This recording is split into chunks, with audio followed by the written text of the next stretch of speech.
is Stefan Deutsch, and today I'm going to talk about how we at Vroozi built a Looker analytics systems with Mongo NoSQL database.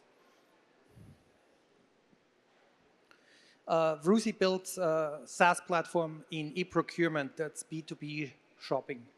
So I'm going to talk about why we used a NoSQL database, our embedded analytics solutions, the cloud pipeline we used to put the data into the data warehouse, and a few lessons learned along the way. So a recent survey on Stack Overflow this year showed that the SQL databases are still the most dominant databases with 79%, the blue one, but NoSQL databases are catching up and becoming more popular all the time, so MongoDB and Redis.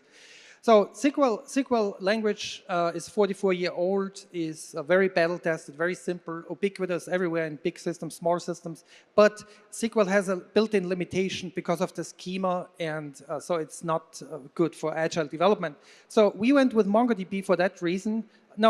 So we went with MongoDB, yes, because it's developer-friendly and it allows rich content and it's easy to develop.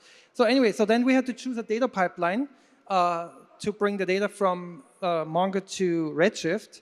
So we can either build ourselves or buy a commercial solution. We went with the commercial solution. We looked at Aluma, Fivetran, and StitchData. So Aluma, in the end, we went with StitchData because it's a very robust solution, open source based and so on, and it decomposes the JSON objects into a SQL schema. So this is the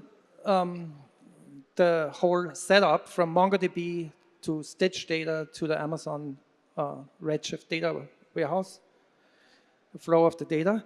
StitchData deconstructs JSON objects, so nested objects like here, attributes shown are fanned out horizontally with the double underscore as additional attributes.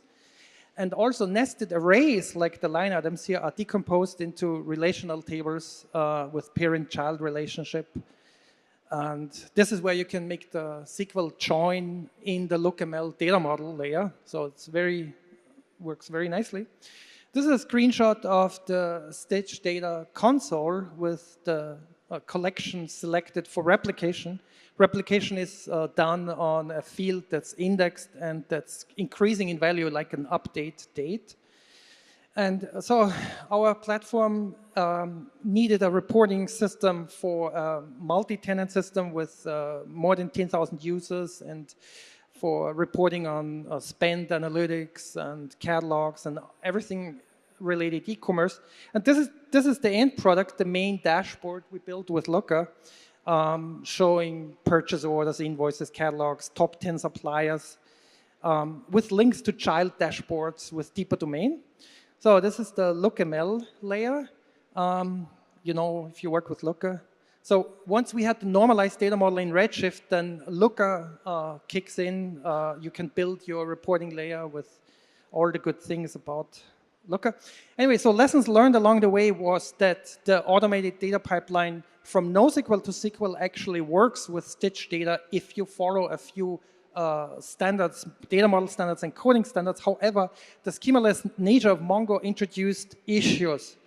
First issue is changing data types through changing requirements, like in this example, the dimension quantity changed from a decimal to an integer to a double over time. So in LookML, you need to compensate for this with a case statement. Another issue was somebody introduced a hash map with a supplier, with a purchase order minimum value per supplier. The hash map created additional columns in the table for each supplier, and Redshift failed.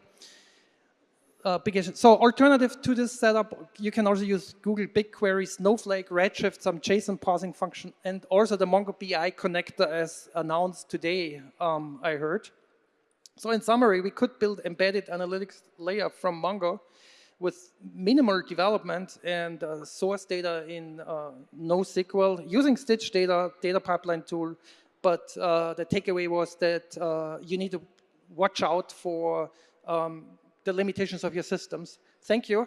Thanks also to the Looker professional service team, a few people, Chris and Andy Crutchfield, who kickstarted us. If you have any further questions, you can talk to me or send me an email. Thank you.